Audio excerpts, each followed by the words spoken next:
Olá, meus irmãos e irmãs de Ideal Espírita, vocês amigos e amigas que nos acompanham aqui na página Estação da Luz Espírita, muitíssimo obrigado mesmo pela sua companhia. A nossa página Estação da Luz Espírita não tem fins lucrativos, o objetivo é a divulgação da doutrina espírita. E é por isso que nós reunimos aqui esta sede de matérias espíritas para que possa atender às suas necessidades, estudo, lazer, pesquisa. Você encontra aqui na nossa página Estação da Luz Espírita os livros da codificação, obras suplementares, entrevistas, palestras e os programas da Web Rádio Estação da Luz de Natal e Web Rádio Cristo Consolador de São Paulo. Ou seja, um acervo que atenda às suas necessidades, sem fins lucrativos. O objetivo é a divulgação da doutrina espírita. E agora eu convido você para nos acompanhar na reprodução de mais esse trabalho imperdível. Muito obrigado mesmo pela sua companhia e vamos juntos!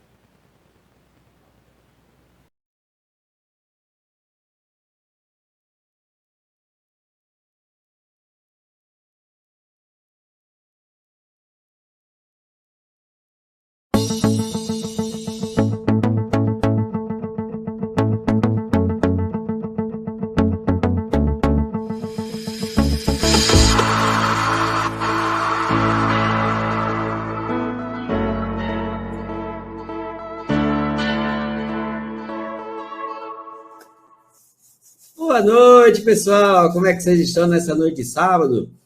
Espero que todos estejam bem, felizes, com saúde, em paz, serenos.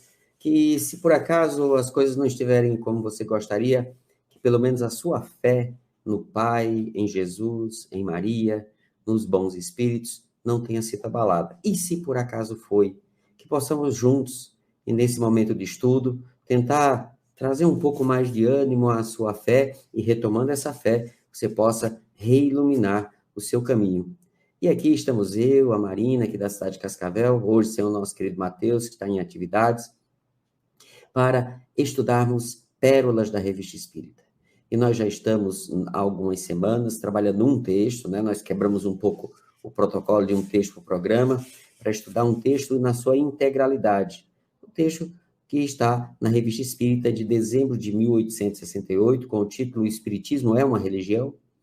E diferente do que possa se imaginar, onde Kardec vai lá e diz um sim ou não e dá uma explicação, ele faz todo um tratado sobre comunhão de pensamento, sobre essa questão da de ser ou não uma religião, e vai falar da lei da caridade. É um texto muito completo, muito rico, já próximo ali do encerramento da tarefa do nosso querido Allan Kardec, já que ele é um texto que ele leu em 1º de novembro de 68, publica em dezembro de 68 e vem a desencarnar em 31 de março de 69, 3 meses ali depois.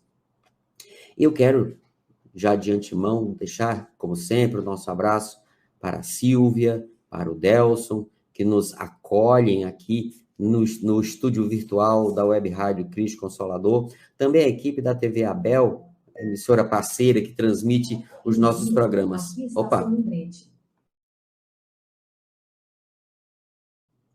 A Alexa nos alertando de tomar remédio, que estamos um pouco com a garganta ruim, para não esquecer de tomar os remédios, pedimos para nos lembrar, ela estava nos lembrando, mas eu já tomei antes de começar aqui a nossa gravação. E aí, como falava, um abraço para a turma da TV Abel, que também retransmite os nossos programas.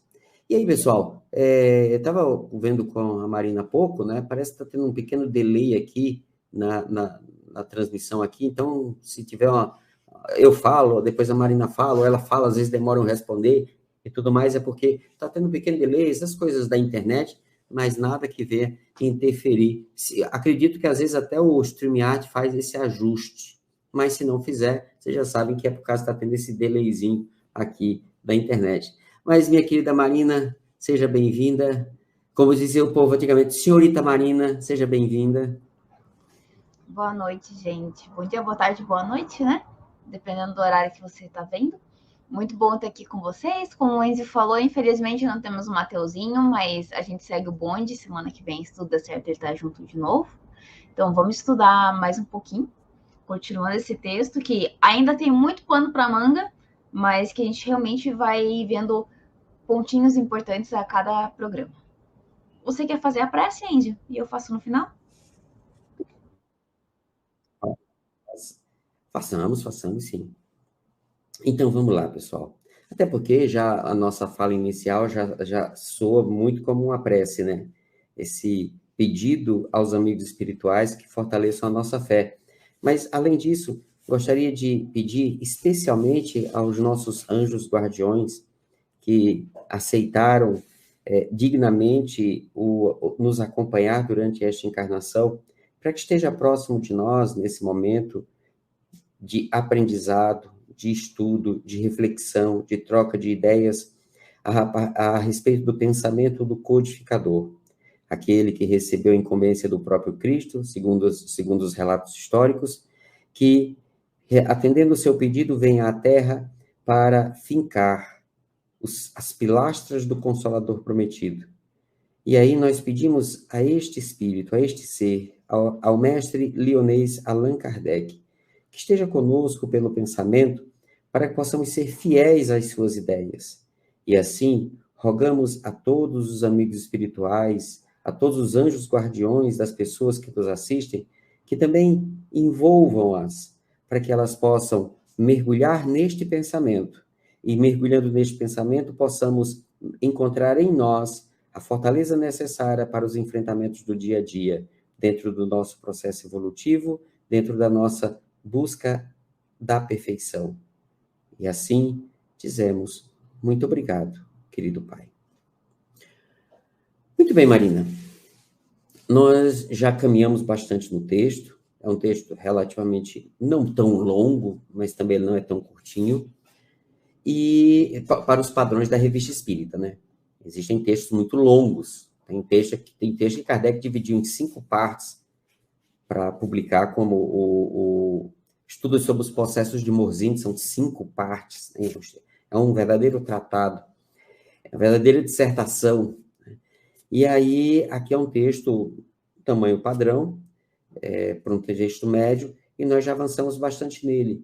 Ele já deixou muito claro o que de fato é comunhão de pensamento, né? E ele vai, na semana passada, nós chegamos na parte do texto, que ele diz assim, para os espíritas, a comunhão de pensamento tem um resultado ainda mais especial. Por quê? Porque ele vai colocar assim, a parte inicial do texto. Quando é que existe a comunhão de pensamento? Quando as pessoas pensam no mesmo direcionamento. Elas necessariamente não precisam pensar a mesma coisa. Elas não precisam pensar numa igualdade. Todo mundo pensa igual, todo mundo se concorda. Não, não. As discordâncias podem e devem acontecer. Isso também gera o progresso. A comunhão de pensamento, ela acontece quando, mesmo pensando diferente, caminhamos na mesma direção. E aí ele pega nessa parte do texto, quando ele fala especialmente dos espíritas, é que para a gente ter uma questão ainda mais específica, né, que é o sentido da palavra especial, é de especificidade, é que nós interagimos com os espíritos. Para os não espíritas, a comunhão de pensamento diz respeito apenas aos encarnados, e para nós espíritas, não. Sabemos que eu acabei de chamar aqui na prece, olha, que os anjos guardiões estejam do nosso lado, né? E se Kardec puder, pelo pensamento, estar conosco, para que possamos, interagindo nas ideias, ser fiéis ao pensamento dele. Então, para nós espíritas, ainda tem essa outra coisa, de somos nós, os vivos e os mortos, que no mesmo ambiente, e neste caso, ambiente, ele tem uma característica um pouco diferente da ideia de espaço, porque eu posso estar aqui em Cascavel, você está aí onde você mora, também aqui em Cascavel, mas em outro lugar da cidade, e tem espíritos que estão lá na Lua, e nesse momento estarmos na mesma comunhão de pensamento. Tá? Então, para nós espíritas, tem essa coisa. E no parágrafo seguinte, ele traz pela primeira vez no texto a expressão a lei da caridade. E até comentávamos com o Mateus, na semana passada, a ideia do que é uma lei. Né? E aí, o último parágrafo que nós lemos, só para a gente relembrar, Kardec diz assim, eu estou usando a tradução do Evandro Noleto Bezerra, da publicação da Federação Espírita Brasileira, mas vocês podem usar a tradução do Kardecpédia, a tradução da editora SEI.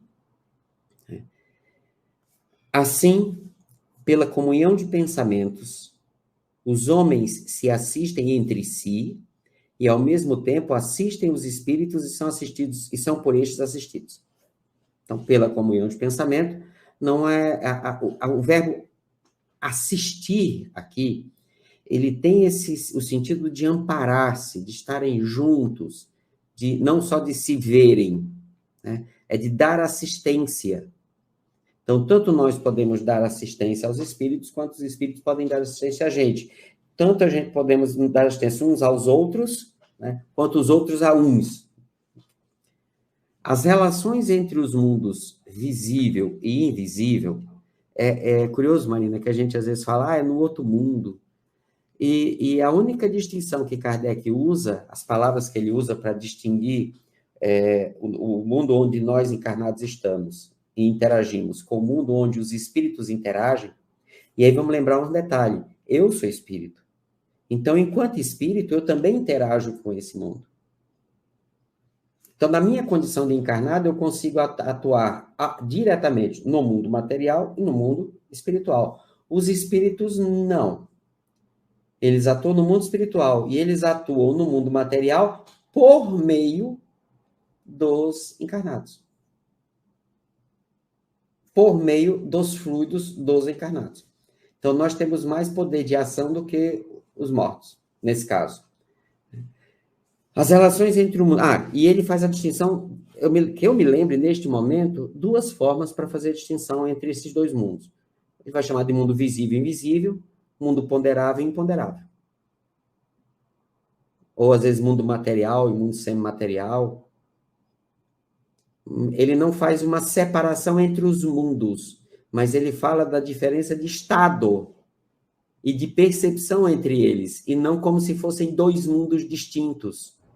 Aqui a gente trata quase como se fossem duas dimensões, né? A gente, assim, no sentido, é comum às vezes ser tratado como se fossem duas dimensões diferentes.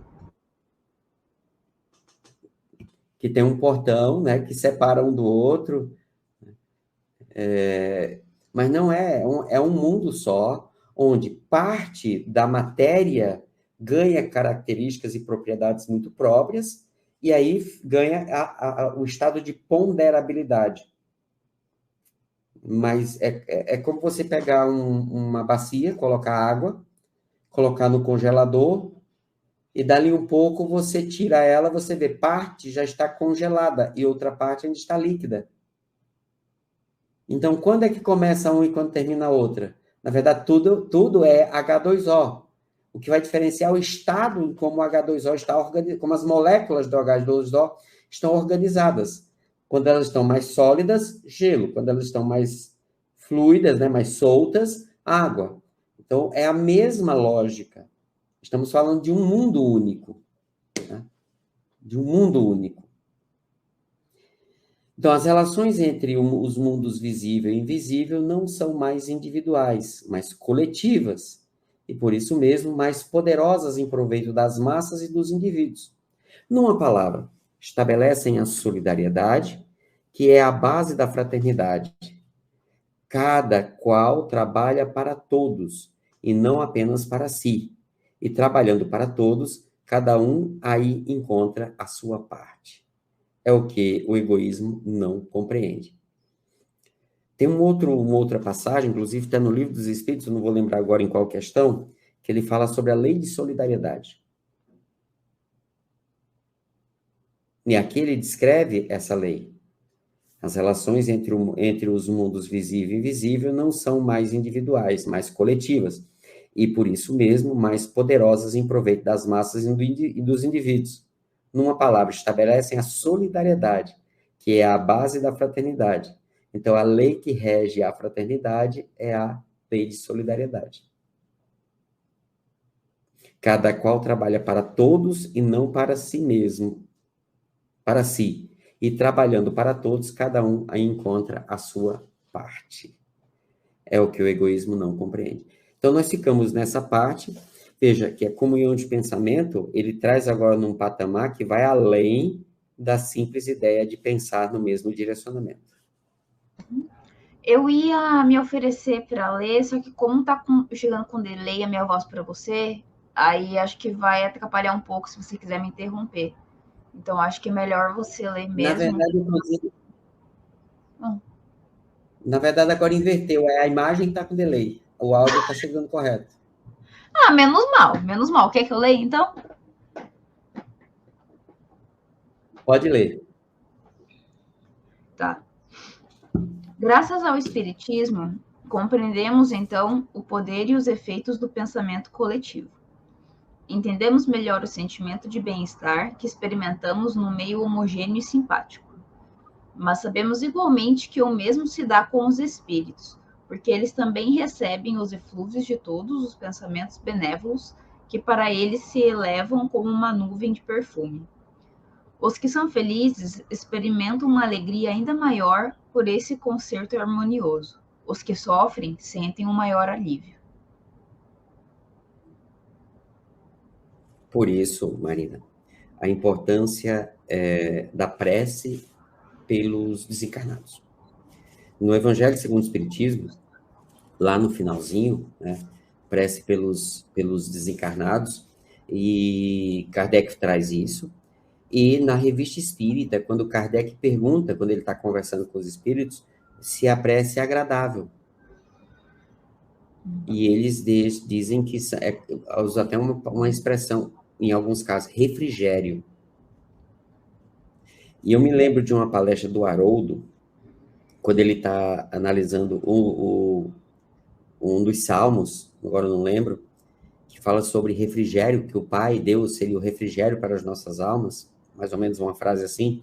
Ele diz que ele só entendeu isso quando ele viajou para a Judéia e foi fazer a trajetória, o caminho de Paulo, que sai de Jerusalém para Damasco. Não é Damasco, não.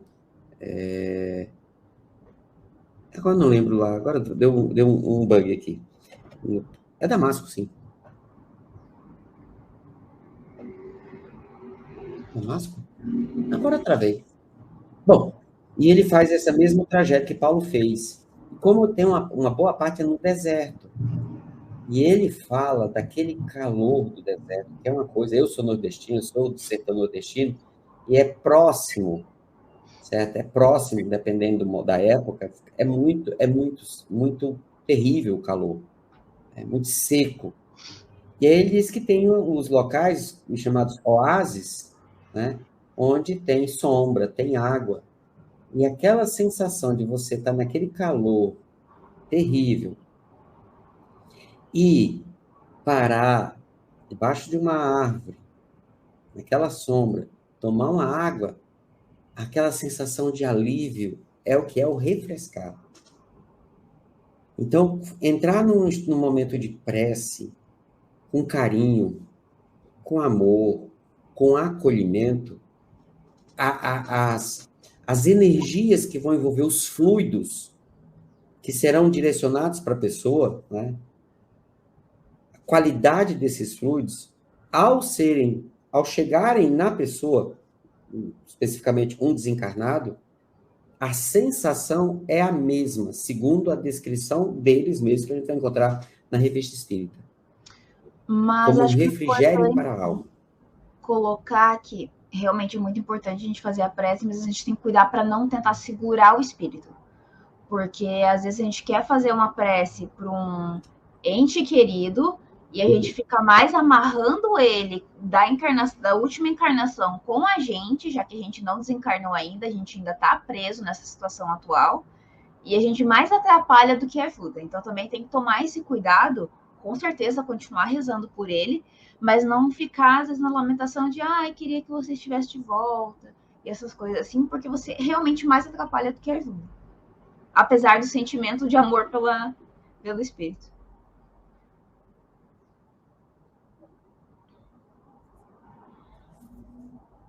Perfeito. Pode continuar. Ok. Todas as reuniões religiosas, seja qual for o culto a que pertençam, são fundadas na comunhão de pensamentos. É aí, com efeito, que elas devem e podem exercer toda a sua força, porque o objetivo deve ser o desprendimento do pensamento das injunções da matéria. Infelizmente, a maioria se afasta desse princípio, à medida que fazem da religião uma questão de forma. Disso, resulta que cada um fazendo consistir seu dever na realização da forma ou forma?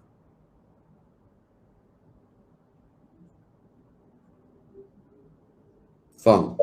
Forma, ok.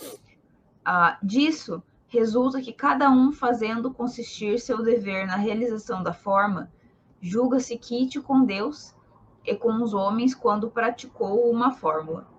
Resulta também que cada um vai aos lugares de reuniões religiosas com um pensamento pessoal, por sua própria conta, e os mais das vezes sem nenhum sentimento de confraternidade em relação aos outros assistentes. Ele está isolado em meio à multidão e não pensa no céu senão para si mesmo. Perfeito. Só confirmando, é Damasco mesmo, tá? É o convertido de Damasco. Bom, agora ele já começa a entrar aqui na ideia das reuniões religiosas, que vamos lembrar o seguinte: por que ele trouxe esse tema?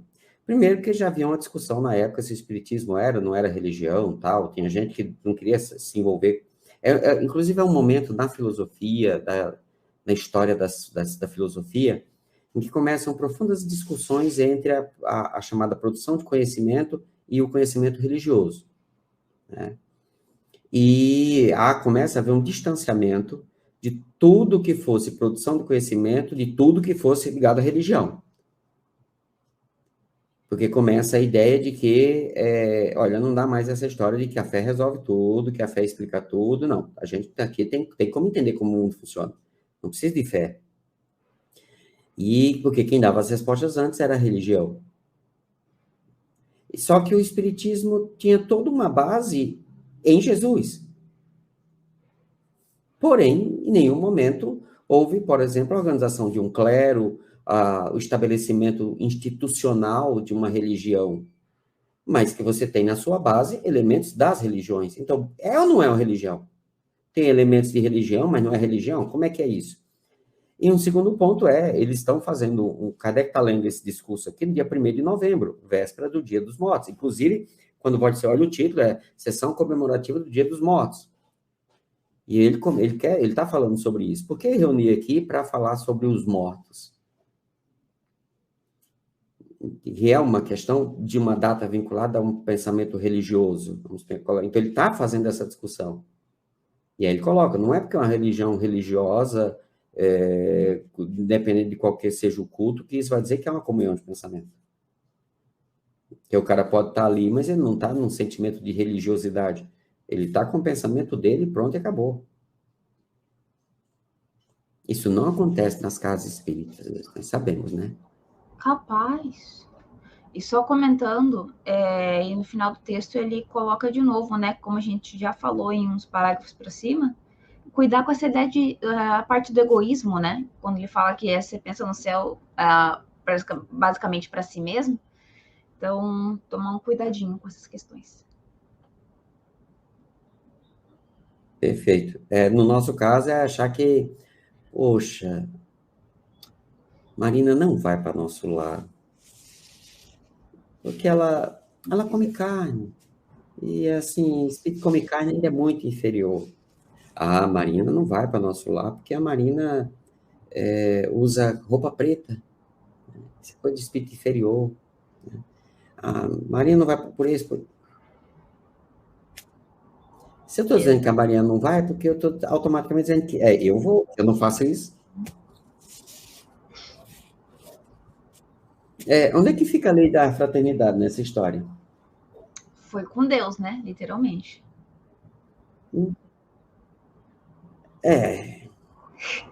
Pode seguir, Marina. Ok. Certamente não era assim que entendia Jesus quando disse: quando diversos de vós estiverdes reunidos em meu nome, eu estarei entre vós.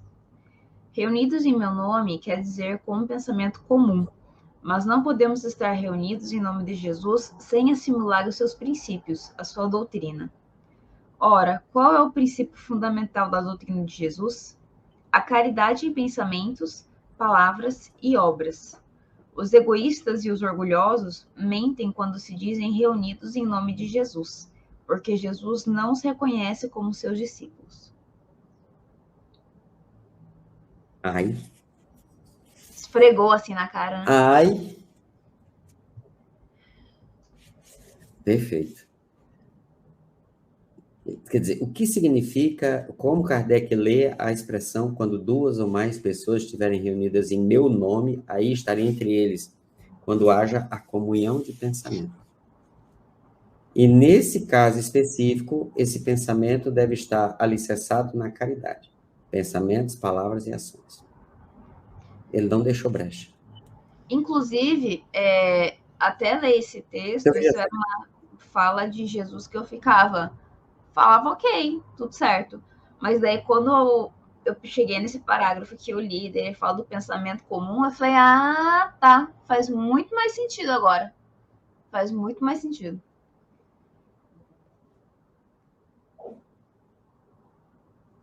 E aí ele não alivia. Mentem os egoístas e os orgulhosos quando se dizem reunidos em nome de Jesus, porque Jesus não os conhece por seus discípulos. Quer dizer, se estamos reunidos, mas a caridade falha em pensamento, palavras e ações, então eu não posso dizer que eu estou ali em nome de Jesus. Eu estou mentindo, porque sou egoísta e ou orgulhoso. Ai. Marina, acho que eu deixar você aí tocar até o final. Acho que eu vou lhe tomar um analgésico.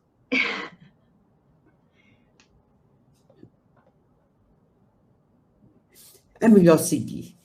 Ok.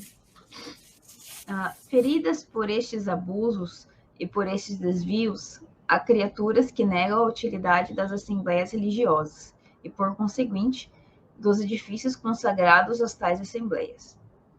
Em seu radicalismo, pensam que seria melhor construir hospícios do que templos, porque o templo de Deus está em toda parte. Porque Deus pode ser adorado em toda parte. Porque cada um pode orar em sua própria casa, e a qualquer hora, ao passo que os pobres, os doentes e os enfermos necessitam de lugares de refúgio. Isso eu já ouvi bastante, inclusive no próprio movimento espírita, né, que inegavelmente, pelo menos isso, né, a caridade material é uma bandeira que, durante muito tempo, foi sustentada especificamente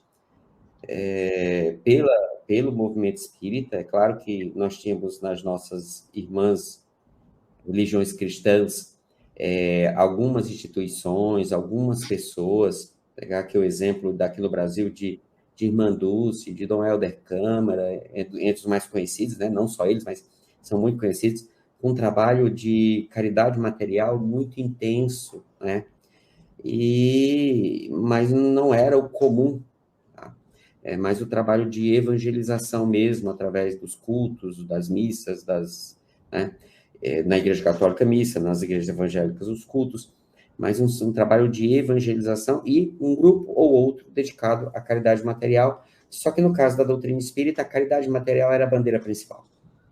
Então, as pessoas se reuniam para estudar, dentro do que podiam, e boa parte do seu tempo para a assistência social.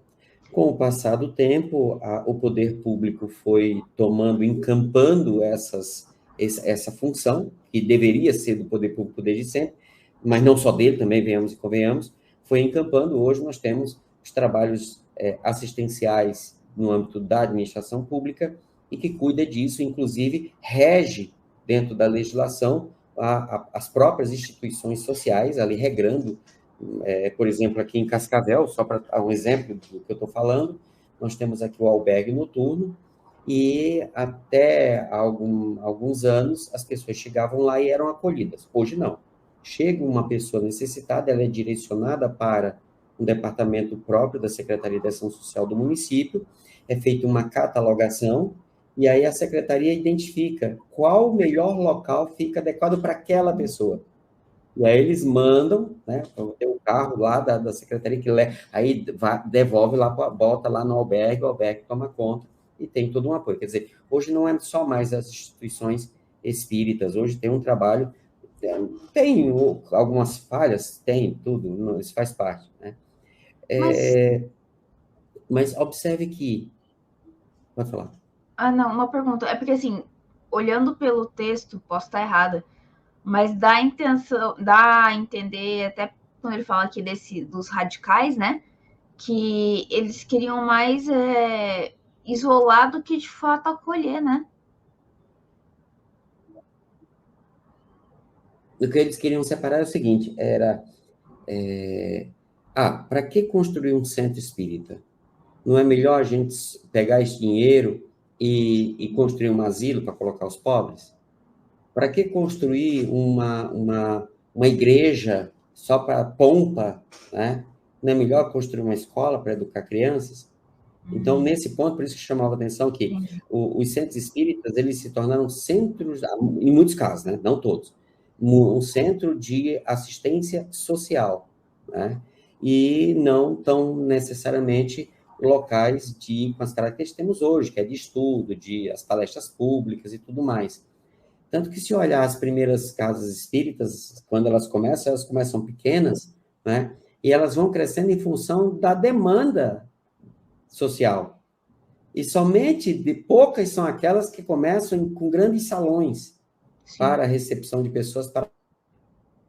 Geralmente começam pequenas e elas crescem em função da atividade social. Isso, claro, como eu disse, não foram todas, mas de um modo geral, né? Vai lembrar as casas da sopa, que existem em muitas cidades. O WhatsApp, porque ele apita e sai na gravação, daí eu fico ouvindo, tá me dando clique. Mas o meu não tem, então não tem notificação. Ué, nem o meu. Que estranho, eu tô ouvindo no WhatsApp. Mas enfim, perdão. Acho que eu tô louca. Eu tava ouvindo. Eu não tenho, os meus ficam todos desligados as notificações. Então tá bom. Deve ser da barulho externo. Pode ser. Então, o que Kardec está chamando a atenção é justamente isso. Olha, chocados por esses abusos e desvios, há pessoas que negam a utilidade das assembleias religiosas, né? E em consequência das edificações consagradas a tais assembleias. Por quê? Por que as pessoas criticam isso? Mas é só para pompa, é só para... Na minha terra tem expressão, é só para se amostrar. É só para se amostrar. Então, Kardec está analisando isso. Ele ouvia essas críticas naquela época. E por que ele traz isso aqui, né? Por que ele traz esse parágrafo? Porque, realmente, começou nesse período, a partir de 61, 62, ele começa a demonstrar na Revista Espírita a quantidade de centros espíritas que começavam a nascer. Ele fala na Revista Espírita que ele chegava a trocar correspondência com mais de 1.000 centros espíritas. 1.000 ou 10.000? Com mais de 10.000 centros espíritas. Era um grande número para aquela época. Meu Deus! Isso até era uma época que disseram assim, será que era isso mesmo? E alguns historiadores foram avaliar documentações e realmente era muito grande o número de centros espíritas, centrinhos, né? Que começavam nas... Grupos, se fosse falar, grupos espíritas, né? Kardec não fazia muito essa distinção. Ele até dizia que preferia um grupo familiar, ao invés de um grupo com 200 pessoas, que se fizesse 10 de 20. Isso preservaria a comunhão de pensamento e aumentaria o serviço. Então, eram críticas que ele ouvia naquele momento. Pode continuar. Tá, o próximo parágrafo, ele é gigantesco. Você quer que eu leia até uma parte e pare para poder fazer comentário? Tipo, ler até antes do além disso? Não, pode ler todo. Não, pode ler todo e depois a gente volta lendo trechinhos. Ok, então daí quando for lendo trechinhos, daí tu lê, porque para mim ainda tá dando o delay de eu falo, passa um tempo e tu responde, pode ser?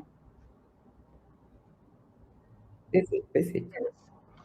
Mas pelo fato de terem cometido abusos, de terem se afastado do caminho reto, segue-se que não existe o caminho reto e que tudo aquilo de que abusam seja mal? Falar assim é desconhecer a fonte e os benefícios da comunhão de pensamento, que deve ser a essência das assembleias religiosas. É ignorar as causas que a provocam. Concebemos que os materialistas professem semelhantes ideias porque eles, em todas as coisas, fazem abstração da vida espiritual, mas da parte dos espiritualistas, e mais ainda dos espíritas, seria um contrassenso. O isolamento religioso, como o isolamento social, conduz ao egoísmo. Que alguns homens sejam bastante fortes por si mesmos, muito largamente dotados pelo coração, para que sua fé e sua caridade não necessitem ser reaquecidas num foco comum, é possível. Mas assim não se dá com as massas, às quais é preciso um estimulante sem o qual elas poderiam deixar-se dominar pela indiferença. Além disto, qual o homem que poderia dizer-se bastante esclarecido para nada ter a aprender em relação aos seus interesses futuros e suficientemente perfeito para dispensar conselhos na vida presente? É ele sempre capaz de instruir-se por si mesmo? Não. A maioria deles são necessários ensinamentos diretos em matéria de religião e de moral, como em matéria de ciência. Sem dúvida, esse ensinamento pode ser dado por toda parte, sob a abóbada do céu, como sob a de um templo. Mas porque não teriam os homens lugares especiais para os negócios do céu, como os têm para os negócios da terra? Porque não teriam assembleias religiosas, como têm assembleias políticas, científicas e industriais? Aqui está uma bolsa onde se ganha sempre, sem que ninguém perca. Isto não impede as fundações em proveito dos infelizes, mas nós acrescentamos que, quando os homens compreendem melhor seus interesses do céu, haverá menos gente nos hospícios.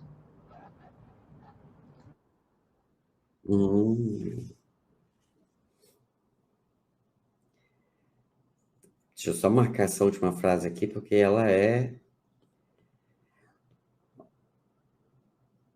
Opa, deu uma travadinha. Estava marcando aqui essa última frase, porque ela é...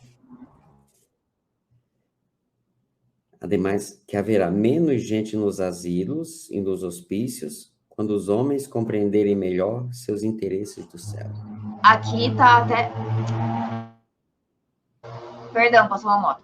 Aqui tá até em itálico essa última frase. Aqui também.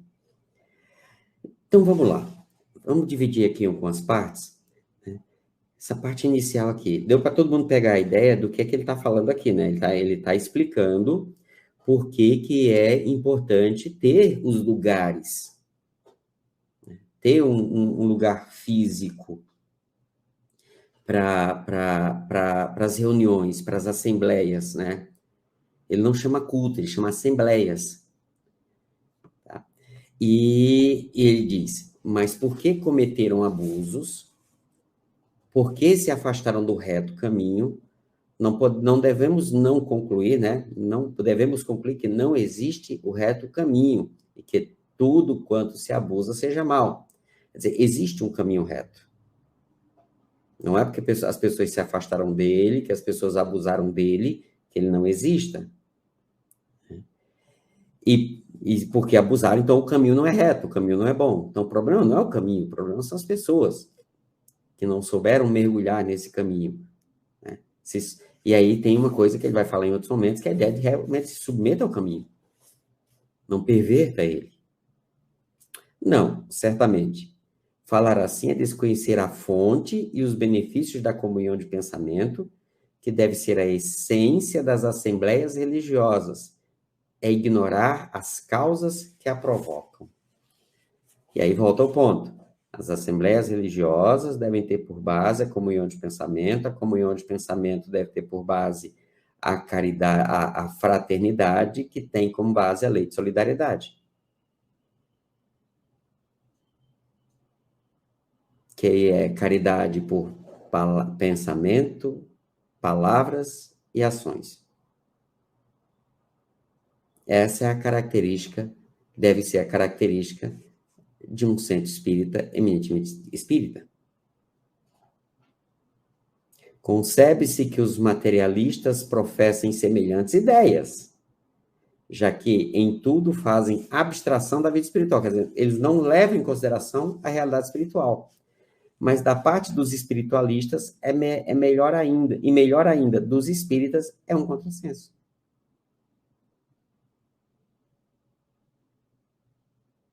Quer dizer, a gente está no centro espírita pensando mal dos colegas.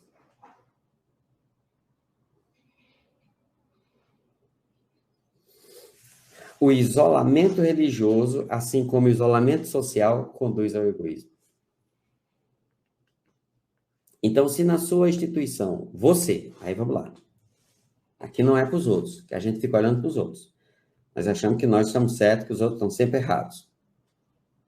Se na sua instituição você olha para as pessoas e você tem pensamentos críticos sobre a pessoa, nesse momento você está quebrando a comunhão de pensamento. Tá, mas eu não posso concordar com a loucura que o outro comete. Não. Estou dizendo que você tem que concordar com ele. Não é isso. O sentimento de fraternidade é o sentimento de acolhimento. Estamos ali naquele momento para ajudar as pessoas que chegam na casa espírita, ou pelo passe, ou pela palestra, ou pelo atendimento fraterno, ou pela venda, a indicação de um bom livro. Estamos ali todos estamos ali pensando nisso. Cada um faz do seu jeito, uns com mais dinamismo, outros mais lentos, outros... É inegável que existe um misticismo ainda dentro das casas espíritas, né? Houve um afastamento dos princípios de Kardec e a adoção de coisas assim, não tão espíritas, vamos falar, mas são detalhes que podem se ajustar com o tempo, com o esclarecimento, com o estudo da obra de Kardec, isso vai se ajustando. Mas todos ali estamos com o mesmo objetivo, de querer ajudar, de querer fazer o melhor a benefício do próximo e a serviço da espiritualidade maior que comanda, de fato, as atividades. Então, quando nós pensamos dessa forma, nós abraçamos uns aos outros. E esse é o ponto. E aí o egoísmo, mesmo nós ainda muito egoístas e muito orgulhosos, conseguimos reduzir um pouquinho naquele momento e entrar nessa comunhão de pensamento.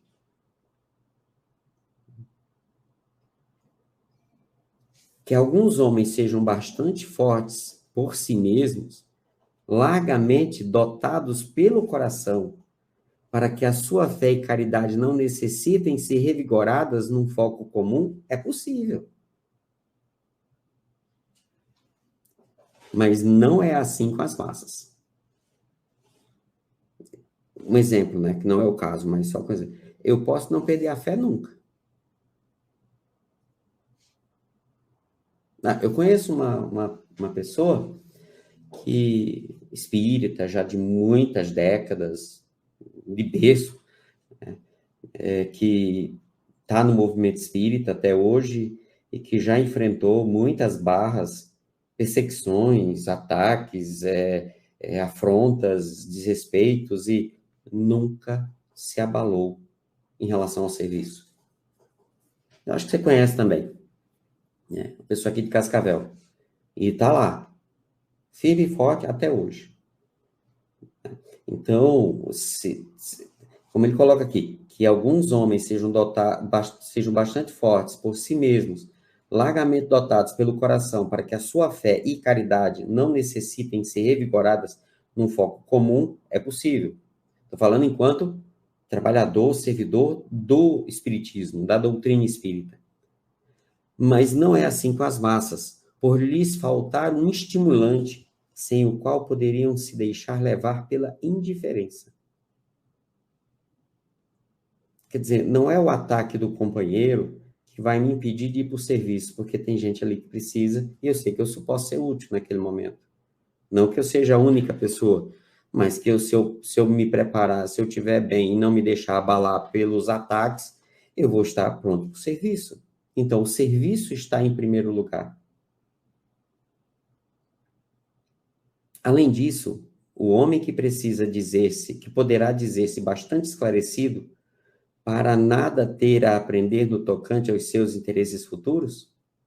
Qual o homem que poderá dizer que não tem o que aprender ainda? Bastante perfeito para abrir mão dos conselhos da vida presente? Será sempre capaz de instruir-se por si mesmo? Então, vejam, ele está colocando a importância desses momentos de comunhão como momentos de aprendizado. E aprendizado em conjunto. E acho que não só isso. A gente está falando de, por exemplo, eu estou eu não sou ainda um espírito de segunda ordem, estou claramente na minha terceirinha que vem plena por enquanto. A gente está falando aqui, às vezes, de nós para aprender coisas, mas mesmo o espírito de segunda ordem, ele ainda não é um perfeito. Logo, ele está na segunda ordem. Então, ele mesmo, às vezes, precisa de outros espíritos para poder aprender mais, para melhorar como sua moral, sabe? Então, a gente, do nosso nívelzinho aqui, querer ser pretensioso o suficiente para ser autossuficiente, claro, como falou, tem gente que consegue, mas é mais arriscado, né? Sim, com certeza. Porque só o Cristo, pelo que nós sabemos, foi o Espírito puro que pisou na Terra. Você teve outro coquetinho no canto dele. Então, tanto nós de terceira quanto aqueles que já estão na segunda ordem, são pessoas que ainda têm algo a aprender. O que diferencia nesse ponto, nesse aspecto, se eu estou na segunda ou na terceira, é que os da segunda já sabem disso. Os da terceira ainda não. Quando a gente entender isso, nesse ponto a gente já passou para a segunda. Né? Nesse ponto. Porque, olha, não. A maioria necessita de ensinamentos diretos em matéria de religião e de moral, como em matéria de ciência. Então, nós ainda precisamos desses conhecimentos. E ele usa a palavra ensinamentos.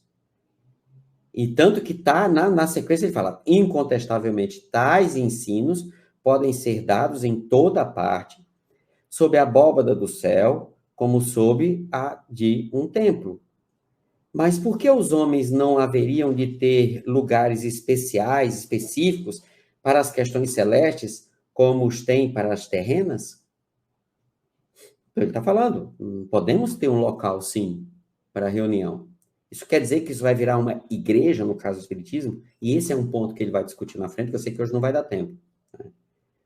Por que não teriam assembleias religiosas como as têm assembleias políticas, científicas e industriais?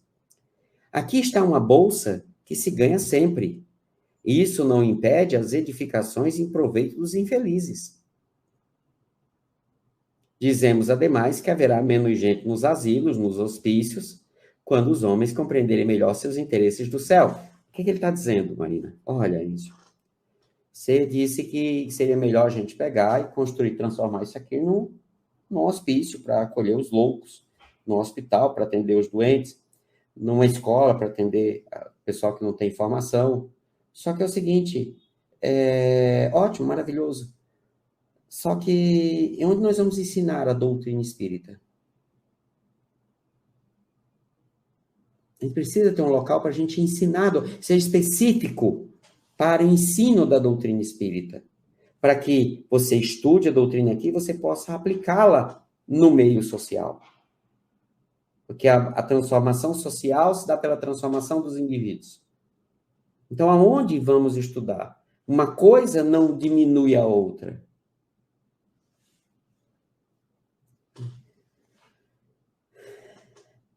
Vamos entrar no próximo parágrafo, e aí a gente só dá uma olhada nele, porque a gente tem aqui 13 minutinhos. Eu não sei se aqui não vai dar tempo, porque esse merece um pouco mais de atenção, mas a gente pode entrar nele, pode ler ele todo, né?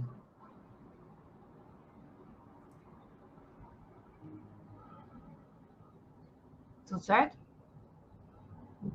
Sim, sim, sim. Ok, eu vou ler então.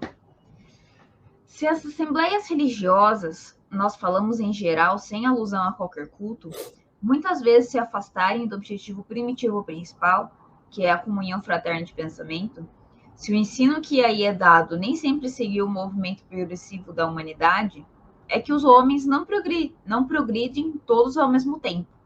O que eles não fazem num período, fazem-no em outro. À medida que se esclarecem, vêm as lacunas que existem em suas instituições e as preenchem. Compreendem que o que era bom numa época, em relação ao grau da civilização, torna-se insuficiente no estado mais adiantado e restabelecem o nível. Sabemos que o Espiritismo é a grande alavanca do progresso em todas as coisas, que ele marca uma era de... Saibamos, pois, esperar e não peçamos a uma época mais do que ela pode dar. Como as plantas, é preciso que as ideias amadureçam para serem colhidos os frutos. Além disso, saibamos fazer as concessões necessárias nas épocas de transição, porque nada na natureza se opera de maneira brusca e instantânea. Isso aqui me lembra muito quando você, como historiador, fala que a gente comenta, nossa, mas hoje em dia tá ruim isso, tá ruim aquilo, nana. Aí você fala, pegando um olhar de historiador, antigamente as situações eram muito piores e hoje em dia a gente tem mais possibilidades em várias situações, né? Então acho que me lembra muito essa questão que você comenta. Perfeito, perfeito, Aninha. Comentávamos há pouco, né? Em relação, por exemplo, ao serviço assistencial.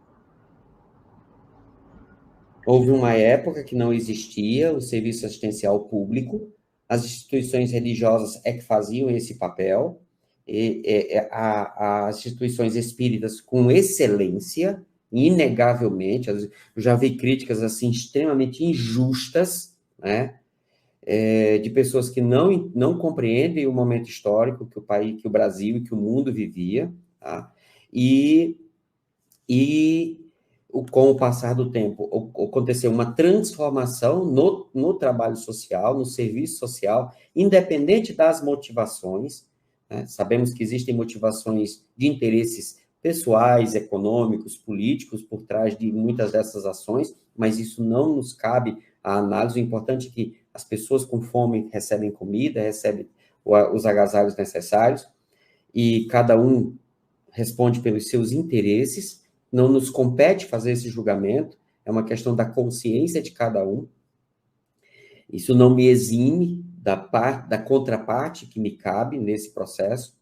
E houve esses ajustes, essas adaptações. Muitas instituições acabaram realmente abrindo mão das suas atividades sociais, que gerou críticas também, porque mudou, a legislação mudou, a dinâmica, o funcionamento do trabalho social mudou também, e as casas se adaptaram a essas novas mudanças, não é? É o que Kardec está falando aqui.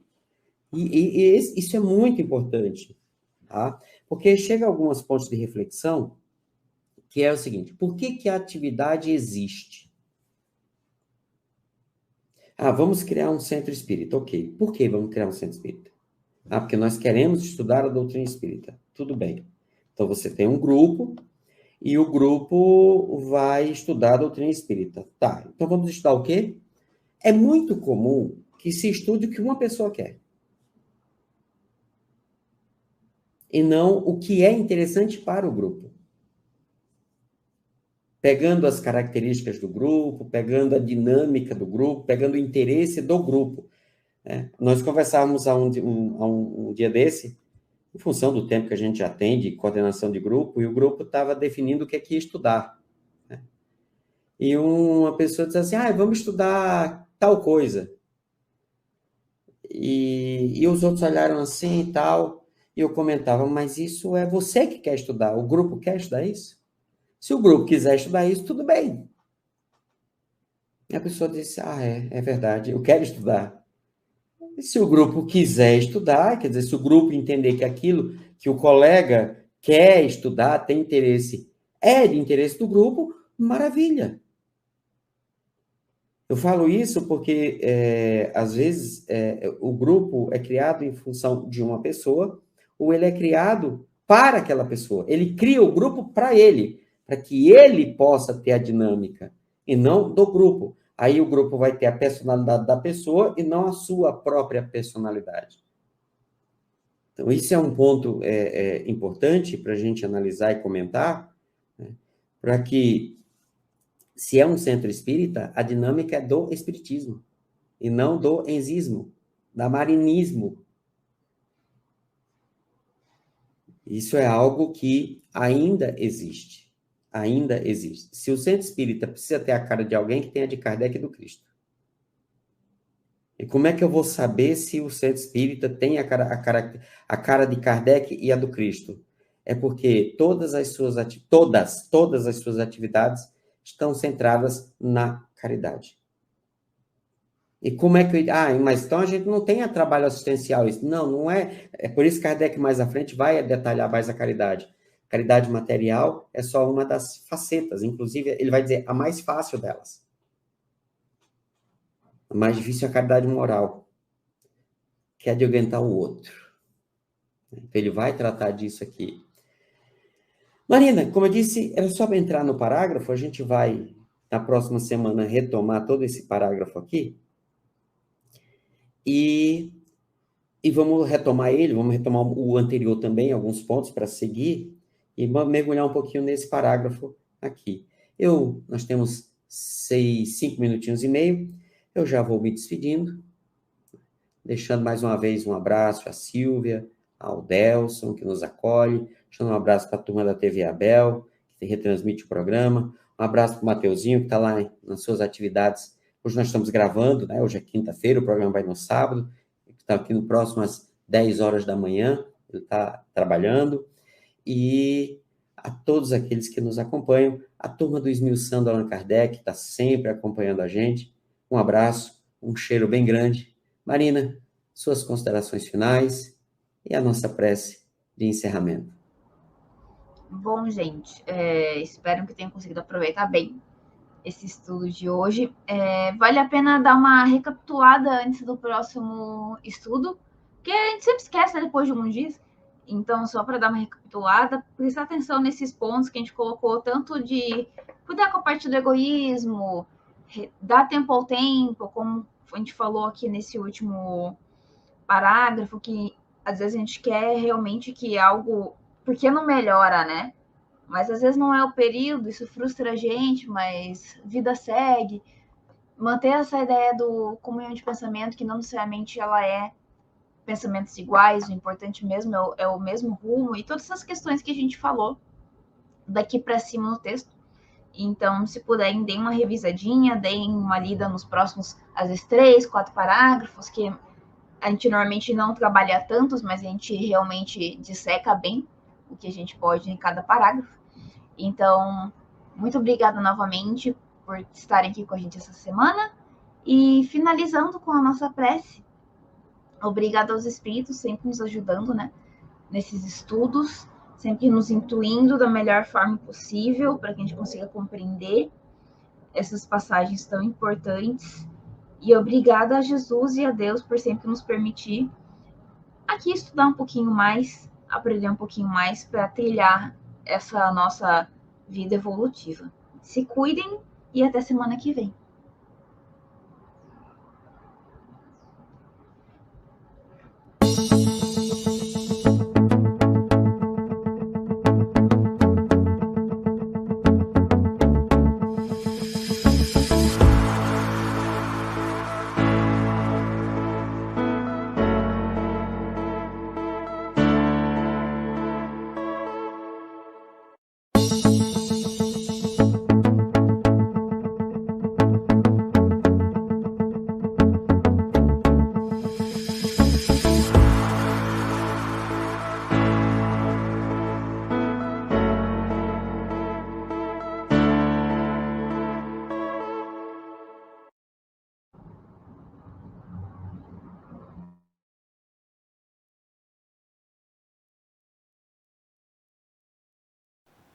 Chegamos ao final da nossa atividade. Muitíssimo obrigado mesmo pela sua companhia e espero você no próximo evento.